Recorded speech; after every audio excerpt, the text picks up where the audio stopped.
Central New England's trusted news source, ABC6 News at Noon.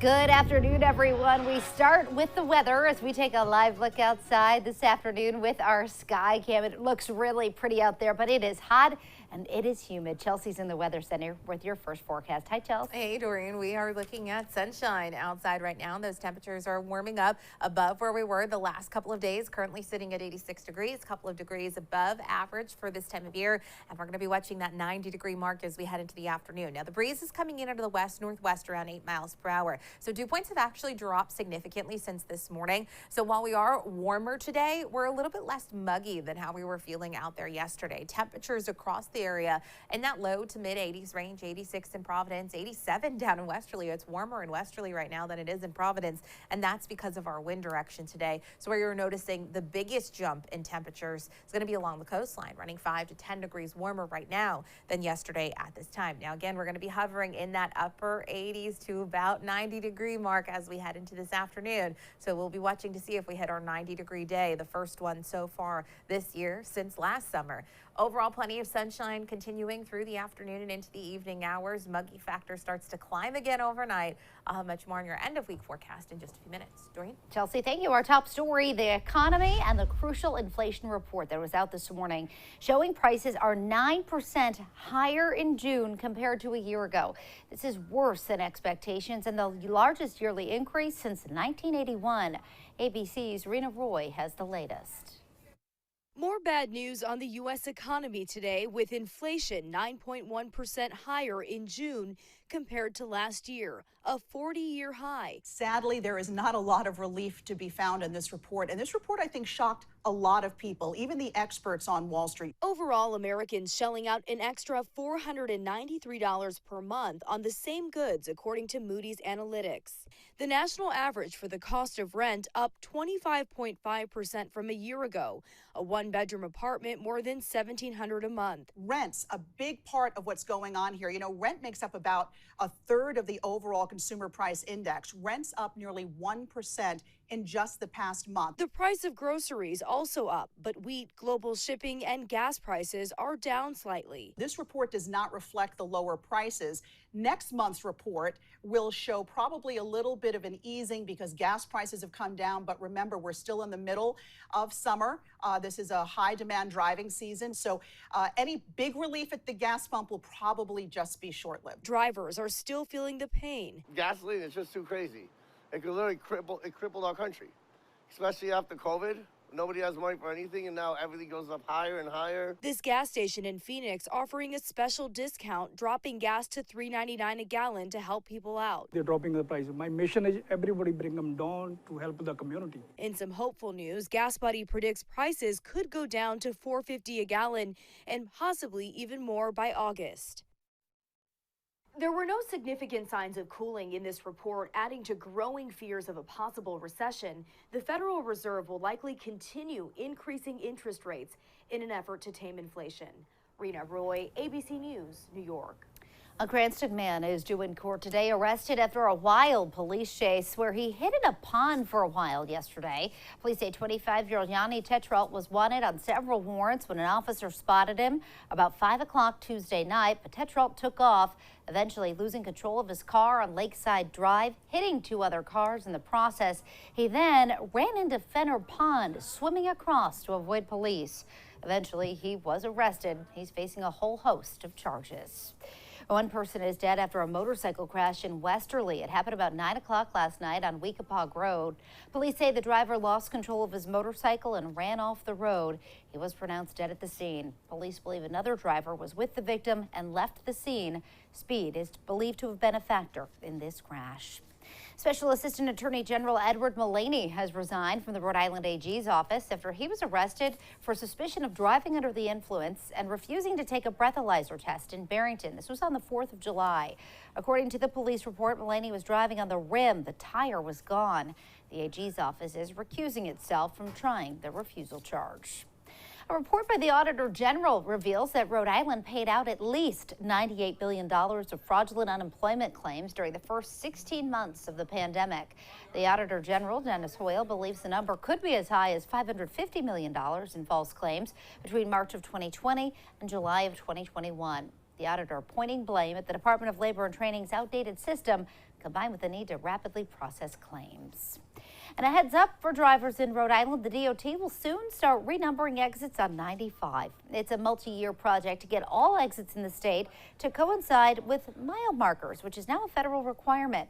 ABC6 News reporter Yanni Trigelis is live in Providence with more on this. Yanni? Yeah, good afternoon, Doreen. Starting July 31st, all exits on I-95 here in the state will be renumbered to coincide with their mile marker. And as you said, it is a federal requirement by the Federal Highway Administration. Rhode Island is among the last states in the country to be making this change. And I spoke with some drivers in Providence today who say they are annoyed by these coming changes. I have a gut feeling a lot of people are going to be upset about it. A heads up for drivers in Rhode Island. All exit numbers from the Massachusetts border in Pawtucket to the Connecticut border in Hopkinton will be changed to correspond with their mile marker along the highway. Kind of used to the way they are, so it gets a little confusing. I don't even really need the exit numbers anymore, but I think it's more for people who are from out of state. The Department of Transportation says the number changes will allow drivers to know exactly how far they need to travel to reach their exit. And it's a requirement by the Federal Highway Administration for exits to coincide with mile markers. And Rhode Island is among the last states in the country to be making this change. Create confusion. I know when they change the ones on 295, I'm still getting used to those. Among these changes, the TF Green Airport exit will change from exit 13 to exit 29. Exit 18 for Thurbers Ave will become exit 35. And the now 22C Providence Place exit will instead be 3070. I know the area, so some of them I know, but I think it's going to be an adjustment period. RIDOT says old exit numbers will temporarily stay up to help drivers adjust to the changes. And in the long run, drivers believe they won't even remember the soon-to-be old exits. Maybe I might miss an exit or things might feel a little bit different, but not too big of a problem to get upset about. The Department of Transportation does say that by having these exits be aligned with the mile markers, it allows them to add exits easier in the future by not having to renumber all of the exits throughout the state if they do so. And if you want to take a look at what these coming exit numbers will look like, you can head over to our website, abc6.com, where we have that listed. Reporting live in Providence, Yanni Trigelis, ABC6 News. All right, Yanni, thank you. And a special Goodnight Lights is planned for Hasbro Children's Hospital today.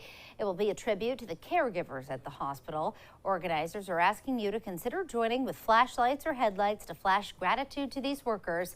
You can signal from India Point Park, Bold Point Park, or the East Bay Bike Path. The organizers also say this display could be the biggest and brightest to date.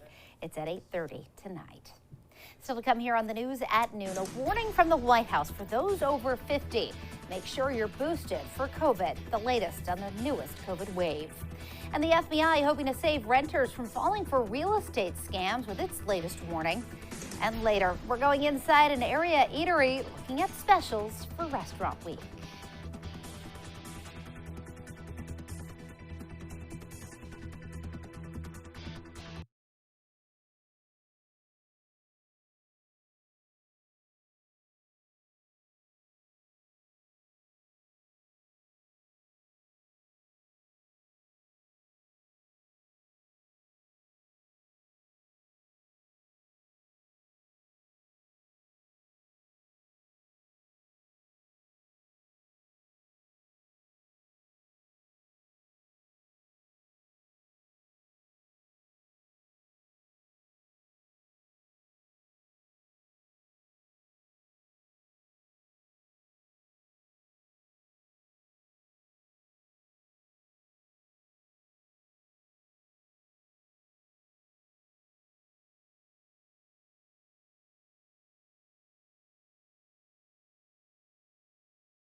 Now to the coronavirus. COVID-19 cases are climbing nationwide. More than half are estimated to be linked to the newest subvariant of Omicron, BA5. The White House is responding, telling Americans over 50 to make sure they've received a second booster dose. ABC's Jay O'Brien has more. This morning, COVID cases making a comeback. The more infectious BA5 subvariant sending cases climbing across the country, and the White House now responding. Dr. Anthony Fauci saying, variants will continue to emerge if the virus circulates globally and in this country. We should not let it disrupt our lives, but we cannot deny that it is a reality. BA5 makes up more than half of the more than 100,000 estimated new cases per day in the U.S. That number believed to be even higher since the results of most at-home tests go unreported. And experts warn this subvariant is able to sidestep pre-existing COVID immunity, even for those who were infected in the first Omicron wave. The White House signaling the FDA and the CDC may soon expand eligibility for the second COVID booster shot, which right now is only open to Americans over 50. The CDC estimates only 27% of Americans in that age group have received the second booster. And for people who are 50 years of age or older, my message is simple. If you have not gotten a vaccine shot in the year 2022, if you have not gotten one this year, please go get another vaccine shot. It could save your life. Meanwhile, major U.S. cities like New York and Los Angeles returning to urging residents to mask up indoors and in crowded outdoor settings. Better safe than sorry. That's what I said. It's a simple thing to put on a mask. As the country endures another summer surge. While everyone's smiling and having a great old time, the nation is actually in the middle of a giant surge of virus. Moderna says it's developed a booster that's more effective against BA5 than the current shot. The drug maker plans to submit its data to the FDA later this week, but those two shots likely wouldn't be available until the fall. Jay O'Brien, ABC News, Washington. And still to come on ABC6 News at noon, pay attention to red flags. That is the warning from the FBI on real estate scams costing New Englanders millions. And Walmart's big plan to electrify its delivery fleet.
Back now with your consumer news. A warning from the FBI about rental and real estate scams. The Boston office says they're seeing a significant increase in the amount of money being lost as scammers cash in on people who need to act quickly to avoid missing out. In fact, they say Rhode Island scams total over $1.4 million lost, although that number is likely much higher with unreported cases. Walmart is taking a step toward being more environmentally friendly. The retailer has inked a deal for 4,500 all-electric delivery vehicles with the mobility company Canoo. Walmart also has the option of buying up to a total of 10,000 units. Officials say this is part of Walmart's goal to try to reach zero emissions by the year 2040. More high-level shopping at Whole Foods. Amazon is bringing smart grocery carts to a store near Boston. The dash carts track and tally items so shoppers can pay without standing in a checkout line. And now, your ABC6 Storm Tracker weather with meteorologist Chelsea Priest. Oh, it's a pretty amazing summertime day out there. We are warming up and we feel a little bit less muggy outside than how we were feeling yesterday. If you're down at the beaches, you couldn't ask for a better beach day. Looking out over Block Island right now, you're seeing sunshine. Those temperatures at the beaches today are warm. In fact, we're topping out in the low to mid 80s range at the coastline, and that's thanks to that breeze coming in right now from the west-northwest. Now, over the afternoon and more so into the evening hours, that breeze does start to come back in from the south-southwest. It drops the temperatures at the coastline just a bit. It starts to increase humidity levels once again. So we're having a brief break from those very, very high humidity levels outside right now. Keep in mind, if you are thinking of heading to the beach this afternoon, we do have a moderate rip risk. Your UV index is also very high, so certainly don't forget the sunblock. We're looking at highs today, again, for our coastal locations in the mid-80s range. And then for our inland spots, we're hovering around 90 degrees today. Now, at Tea of Green, we have yet to hit 90 degrees this year. It hasn't been since last August. So we're going to be close to that this afternoon. We may end up with our first 90-degree day of the summer. Other than that, we're sitting back in that upper 80s range. So we'll see what happens. You'll have to check in with Jeff at 4 to see if we hit that 90-degree mark. Right now, Tea of Green sitting at 86 degrees. Low to mid 80s for the immediate coastline. A little bit cooler for areas farther north and west because of that breeze coming in from the northwest. It's just a light breeze, about 5 to 10 miles per hour. But as I said, as the day goes on and into this evening, that breeze does start to come back in from the south-southwest, and that's going to up our dew points because the dew points right now are sitting in the upper 50s and low 60s. So a little bit more comfortable than the upper 60s that we had yesterday. And early this morning, the dew points have been dropping over the course of the morning. So we're feeling a little bit more comfortable outside than yesterday and this morning. Now, overnight, dew points start to climb. Tomorrow morning, you're seeing those dew points back in the mid to upper 60s range, feeling very humid tomorrow morning. Tomorrow is a very muggy day. Then another front comes through with a few isolated showers or storms later Thursday, overnight into early Friday. Friday, we really get some relief with most of us seeing dew points dropping down into the 50s range, sunshine and temperatures in the low 80s. Satellite radar image today shows you dry conditions, shows you quiet conditions, no threat of rain out there today, just that hazy sunshine outside as we head through the afternoon and into the evening hours. Now, there is another frontal system that will be tracking off to our west, and we'll see that coming through at times as we head into tomorrow. What's going to happen is the humidity levels pick up overnight. There'll likely be some fog for tomorrow morning, some clouds to start the day. Tomorrow's kind of that blend of sun and clouds type day, and then into the afternoon, it's isolated, but there is the risk of some isolated rain and thunderstorm activity at times tomorrow afternoon.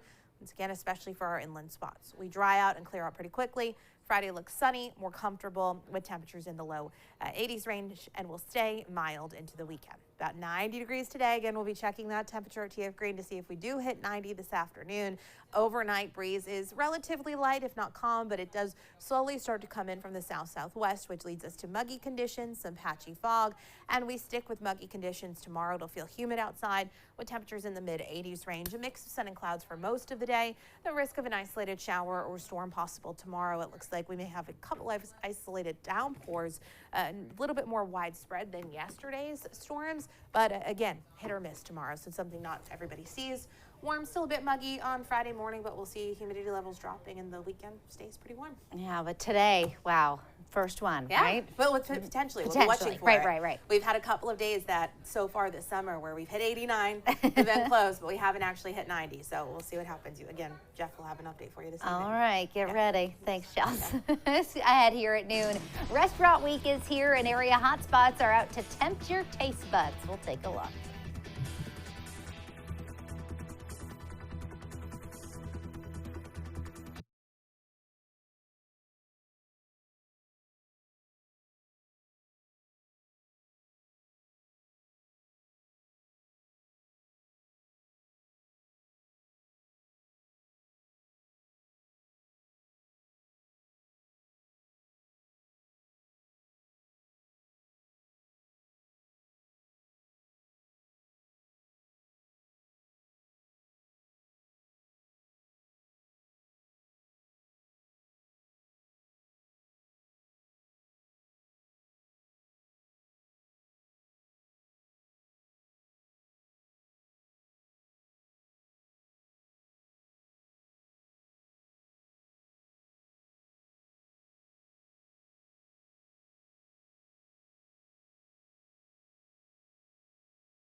Now to your entertainment news. It's Providence Restaurant Week, the toast of the town. Here's Alexis Heroic with one Hotspot's namesake cocktail. In honor of Restaurant Week, we are here at Bellini Providence making the signature cocktail, which happens to be the Bellini. Perfect. Well, we are going to show you how to make the Bellini, and you can come check it out for yourself. Beautiful glass. So white peach puree. We're going to pour 2 ounces of that in there. And so you're going to get 6 ounces of Cipriani Prosecco. We're not shy with the Prosecco. No. Here no at Bellini. reason to be shy. We're not shy at all. Italians are not known to be shy. Never. And we're just going to stir. Summer perfection. Summer perfection, or any other time of the year too. Absolutely. Now, Robert, tell us a little bit about Bellini and the Cipriani family and bringing it to Providence here. So, Bellini Providence, this is the first Cipriani here. Hopefully many more to come. We do have Bellinis in New York and in Miami. And the Cipriani family started in 1948 with Harry's Bar in Venice. And Ignazio Cipriani is hoping to continue that legacy. And coming up tonight at 5, Alexis takes us to a few more hot spots to show us the deals for Restaurant Week. Well, the boss is coming back to Boston. Bruce Springsteen and the E Street Band announced a new tour for 2023. This is the first time Springsteen and the group have played in concert together since 2017. The tour kicks off February 1st in Tampa. It comes to Boston at the TD Garden March 20th and Mohegan Sun on March 12th. Tickets go on sale Wednesday, July 20th. And still to come here on the news at noon, finally, a way to keep your Wordle stats across your devices. We've got those details ahead. And Chelsea has another look at your afternoon forecast right after this.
Well, welcome change for millions of Wordle fans. Players will soon be able to link their progress to their New York Times account.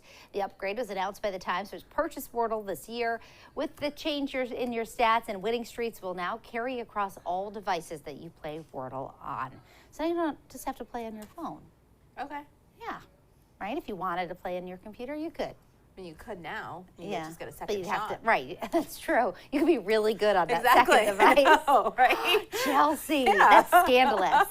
You get it every day, first try. I love it. Yeah. Don't sync your devices. So Have don't an believe excellent Chelsea's score. post about Yeah. her score. Exactly. No cheating over here. We are looking at sunshine today, about 90 degrees for our inland spots, 80s at the beaches. Going to be watching that temp at TF Green closely this afternoon. Tomorrow will feel more humid, of an isolated rain shower possible, warm and on the muggy side on Friday. The weekend's looking really nice. All right, sounds good. Cheat, Chelsea. Not me. Just kidding. Have a great rest of the day, everybody. The news continues first and 4.